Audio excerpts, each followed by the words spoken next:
Bom, então dando seguimento, eu falei dos traços, esqueci só de falar um detalhezinho aqui com relação à casa mais, essa menor. Aqui a gente está vendo a filigrana horizontal em relação à folha. Nessa outra folha ela está vertical, né? Elas são muito próximas, né, uma da outra. Mas vamos ver no detalhe aqui, tem uma situação interessante, ó. E o que a gente nota? Lembram quando eu falei do 80 réis? Então, se alguém, né, se a gente, claro que esse aqui, o papel, ele é tramado, né? Mas se a gente tiver que escolher um desses papéis para chamar de tramado, né? Trama existe em ambos os papéis, mas se tiver que escolher um, vai ser esse aqui da direita. Olha só como a trama é aparente nele. E nessa aqui não. Nesse aqui, né, eu não tenho essa facilidade. Então é importante notar essa característica do papel e como é útil ter referência do que é tramado, do que não é. Vamos para mais uma filigrana. Essa aqui é a Brasil Correia, a filigrana P de Paulo. Brasil, estrela, correio, estrela, Brasil, estrela, correio, estrela, Brasil, e assim prossegue, né? Ela não fica uma palavra exatamente acima da igual, ela se distribui por toda a folha, né? Mas dessa forma é uma filigrana bem visível, tal, né, com as letras grandes. Aqui nós estamos vendo um selo que não é uma cor clara, não, é um 10 réis, e eu consigo ver com bastante facilidade essa filigrana Brasil Correio, tá? Aqui é a mesma. Opa, teve um. Tá aqui, ó. Essa aqui na verdade é a mesma, ó. Olha só, num 20 réis também, um selo escuro. Olha como eu vejo com facilidade essa filigrana, como as letras são grandes, nítidas, né? Ela ocupa toda a folha. Quando eu olhar um selo isoladamente, eu vou ter... leva um tempo até pegar, né, o formato da filigrana, gravar direitinho, mas assim... Vou pegar um selo, mesmo que eu não tenha estrela, eu vou ver a forma de distribuição das letras e vou identificar que é uma filigrana P. A exemplo da filigrana Casa da Moeda, Casa Mais, anterior, que nós vimos, que tem são primas, ela tem uma prima, uma grande e uma pequena. Aqui também a filigrana P tem uma prima menorzinha, que é a filigrana Q, de quando. Então... vocês percebem que as letras são bem menores, a palavra e a disposição são similares, porque é Brasil, estrela, correio, Brasil, estrela, correio, assim prossegue, ocupando toda a folha, né? Mas a gente vê, é uma filigrana menos nítida e com as letras, né, bem menores, né, comparativamente aqui, olha só. Olha a diferença aqui, ó. Então, entre uma e outra. É muito nítida, é gritante, né? Então, essa filigrana foi muito usada em vários selos. Essa filigrana aqui, o uso dela. E olha aqui, ó, vindo na folha, pegar um selo, olha só, aqui, aquele 10 réis, não sei, aqui eu vejo o O, a distância, consigo ver, né, vejo o R, enfim. E aqui eu já não tenho a mesma facilidade, seja porque é menos aparente, seja porque as letras são menores. Então, essas filigranas P e Q. Aqui outro folha com selo na filigrana Q, né? Isso aqui é bem tranquilo vocês conseguirem uns blocos maiores para ter como referência, né? Fazer uma colinha como eu fiz com a Casa Mais. Eu vou falar de uma peculiaridade da filigrana Q. na série Bisneta, quando que a gente já vai ver, alguns selos aparecem, e mesmo na netinha, né, mas na Bisneta com maior frequência um pouco, aparecem selos catalogados, classificados como selos com filigrana invisível. Selo com a filigrana invisível, poxa, mas o que é isso? Vamos lá. Essa filigrana aqui, como a gente já viu, ela já não é muito aparente, né? E a matriz dela, às vezes, era falha. Então aqui eu tenho um selo na filigrana Q, vocês estão vendo, é um bloco aqui. Só que olha o que acontece à medida que eu vou vendo para baixo.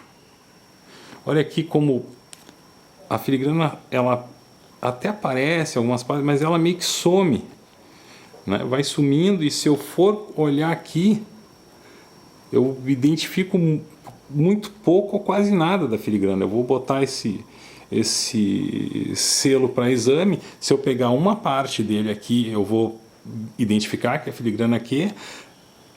Se eu pegar uma parte se eu pegar um selo desse bloco, mas se eu pegar um outro mais para baixo, eu já não tenho a mesma nitidez de filigrana que eu tenho aqui embaixo. Então esses selos aqui, eles ficam, que é dito, chamada filigrana invisível, né? Isso acontece na filigrana Q. A matriz dela era falha, então acontece esse fenômeno, né? Onde essa aqui é uma peça bem interessante por isso, porque ela demonstra que quando eu falo de filigrana invisível, é um selo que foi feito num papel que, entre aspas, filigranado na filigrana Q, só que a filigrana não pegou, não foi bem, enfim, não ficou marcante, então eu, às vezes, não enxergo mesmo, ela não está lá, né? E às vezes está só um pouquinho. Então, quando falar em filigrana invisível, esse é o caso. Falando aqui, né, filigrana Q, falar da Bisneta rapidamente, uma peculiaridade: algumas folhas foram impressas, eu venho falando da quantidade de folhas, né, da quantidade de selos por folhas, algumas foram impressas com 50 selos por folha. E outras emissões foram impressas em 110. E algumas ainda em ambas folhas. Essa aqui é uma folha de 110 selos. Do mesmo, ó, mesma filigrana, né? Mesmo facial, mesma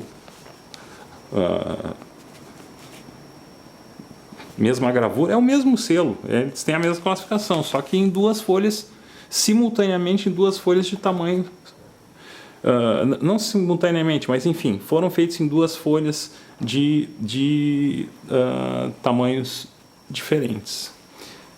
E aqui eu pego uma folha de Bisneta, que é uma situação curiosa, que é uma folha em que não foi impressa, é só a folha pronta, sem os, aliás, a folha picotada, mas sem os selos impressos, né?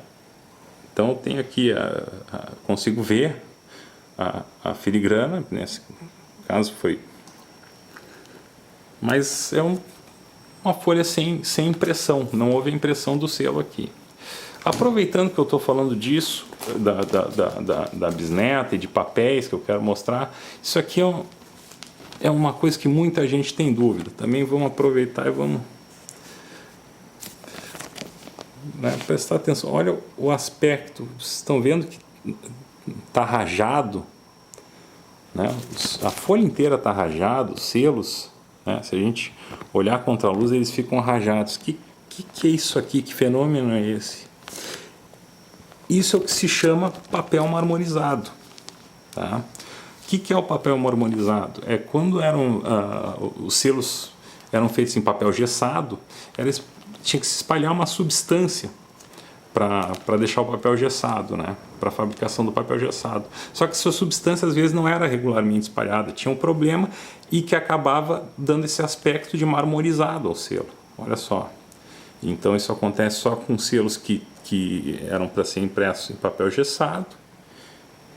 E é esse o aspecto que vai ter. Ele é muito comum em determinados selos, muito comum, às vezes uma folha de determinados selos em papel gessado, consegue comprar por valores bem pequenos e às vezes são muito raros. Então um selo enfim, tem um valor absurdo porque ele é muito difícil. Não foram, né? Esse aqui, nesse selo uma variedade relativamente comum. Vamos lá.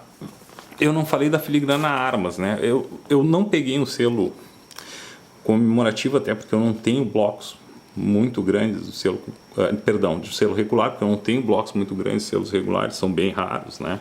Com a filigrana Armas, né, inteiros, não é comum encontrar. Então eu peguei um comemorativo aqui que pelo menos vai dar uma ideia do que é essa filigrana. Até porque o catálogo, ele desenha a filigrana, deixa próximo do tamanho das outras, no desenho, claro, mas para a gente ter noção que ela é muito grande, na verdade. Tá aqui, ó, a filigrana Armas, ela é tudo isso aqui, ó. E aqui embaixo eu ainda tenho 1905, a data que está invertido. Aqui na posição de leitura, eu sei que está difícil, enfim. Esse aqui é um outro caso, onde eu vou ter selos com e sem filigrana. Por quê? Esses selos aqui de cima, toda essa primeira linha, não tem nenhum selo atingido pela filigrana. A filigrana, pode ver, ela começa aqui. Então, ela atinge esse selo, atinge esse. Aqui também fica sem filigrana, esse aqui também sem filigrana.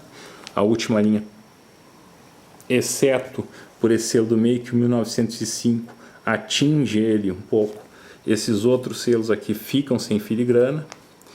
Então, daqui também, esses selos também às vezes são colecionados com e sem filigrana. Também são colecionados com e sem filigrana, né? Eu sei que é difícil a visualização dela, eu precisaria montar de outra forma. Aqui eu improvisei, peguei uma lâmpada, botei um papel... esqueci o nome desse papel, mas enfim, para servir como difusor, né, para espalhar a luz e para evitar o ofuscamento. O que é isso aqui? Isso aqui é um selo que ele aparece com a filigrana Westerpost, mas cadê a filigrana aqui, ó? Nessa folha não pegou, nos selos, né? Pegou na margem. E aqui a gente tem um caso contrário. Geralmente o difícil, o raro, é o selo não ser atingido pela filigrana. Nessa folha, como a filigrana é muito pequena em relação à folha, o difícil é que eu tenha o selo atingido pela filigrana, né? Eu vou mostrar para vocês aqui, ó, um papel. Isso aqui era uma página de um álbum, de uma coleção, e que foi feita pelo mesmo fabricante, tem a mesma filigrana, e esse é o aspecto dela que eu queria mostrar. Claro que o papel é diferente, mas pelo mesmo fabricante, então leva a mesma marca d'água. Eu vou pausar esse vídeo e volto para o encerramento dessa visão panorâmica que eu pretendi dar sobre os selos, enfim, sua distribuição nas folhas, filigranas, etc.